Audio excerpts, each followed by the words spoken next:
Hi friends, কেমন আছো সবাই? দ্য কুকিং উইন্ডো চ্যানেলে তোমাদের স্বাগত জানাই।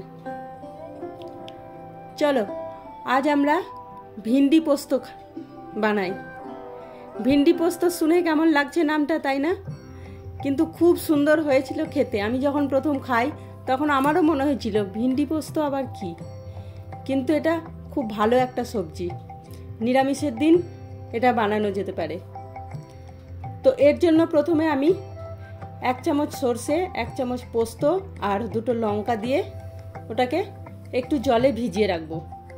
তোমরা যদি ওটা শিল নোড়ায় বাটো তাহলে আর ভিজিয়ে রাখার দরকার নাই, কিন্তু আমি মিক্সিতে করব তাই একটু ভিজিয়ে রাখলাম, কারণ ভিজিয়ে রাখলে ওইটা বেশ ভালো পেস্ট হয়ে যায়।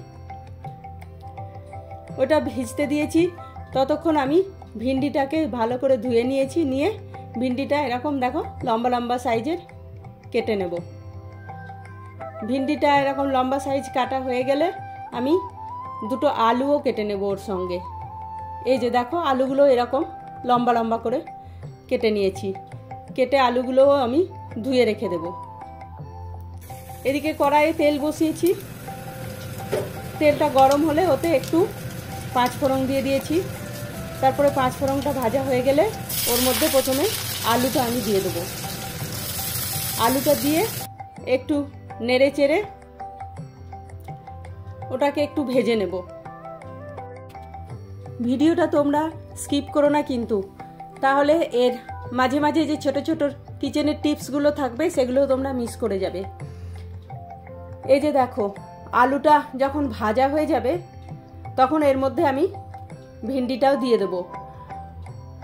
আর আমি তোমাদের এখানে একটা টিপস দিয়ে রাখি, যখনই তোমরা ভিন্ডিটা ভাজবে, ভিন্ডি কিন্তু সব সময় ফুল আঁচে ভাজতে হয়। যদি তোমরা গ্যাস কমিয়ে ভাজো তাহলে ভিন্ডির যে একটা ল্যালপেলে ভাব থাকে ওইটা অনেকটা বেড়ে যায়।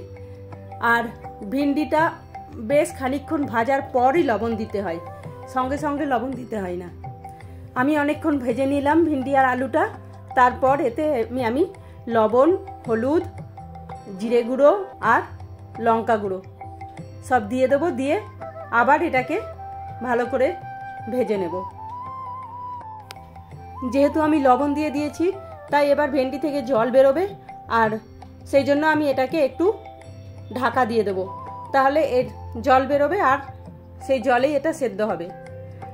এটা সেদ্ধ হোক, ততক্ষণে চলো আমরা ওই সর্ষে আর পোস্তটা বেটে নিই।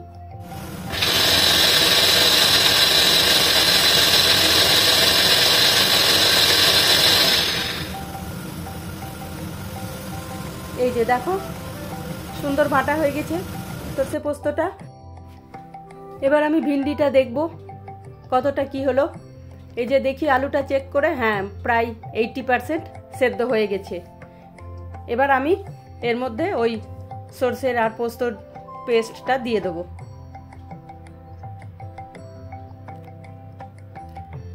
এটা দিয়ে আবার এটাকেও আমি ভালো করে একটু ভেজে নেব। আর ওই বাটিটা ধুয়ে একটুখানি জলও আমি দিয়ে দেবো। তাহলে জল দিয়ে আবার আমি একটু ঢাকা দিয়ে ফুটতে দেবো, তাহলে ওই সর্ষের গন্ধটা আর থাকবে না।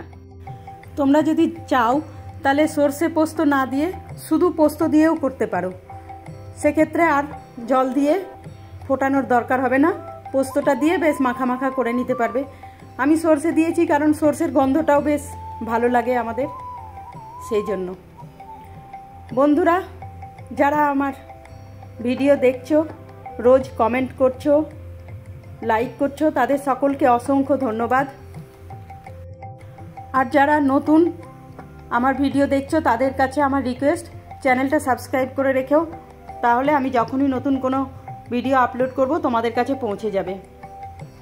এই যে দেখো এবার আমার এটা হয়ে গেছে, আমি এটা নামিয়ে রাখবো। এবার এটা গরম গরম রুটির সঙ্গে কিংবা ভাতের সঙ্গে পরিবেশন করো, খুব সুন্দর লাগবে খেতে। বন্ধুরা আমার এই ভিডিও যদি তোমাদের ভালো লাগে তাহলে একটা লাইক কমেন্ট অবশ্যই করে দিও। আজ তাহলে এই পর্যন্তই। তোমরা সবাই ভালো থেকো। কাল আবার দেখা হবে নতুন একটা ভিডিও নিয়ে। বাই।